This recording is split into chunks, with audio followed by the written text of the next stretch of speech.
श्री स्वामी समर्थ श्री गुरुचरित्र अमृतधारा अध्याय 6.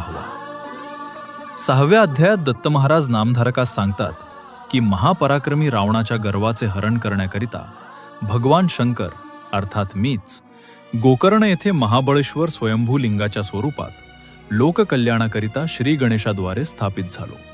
पुलस्त्य ब्राह्मणाची पत्नी कैकया शंकराची मोठी भक्त होती.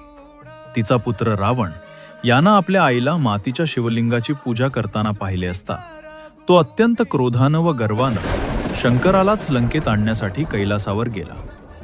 तेव्हा भगवान शंकर त्याच्या भक्तीवर प्रसन्न होऊन त्याला आत्मलिंग देऊन म्हणाले की 3 वर्ष या शिवलिंगाची पूजा केल्यास तू माझेच स्वरूप होशील.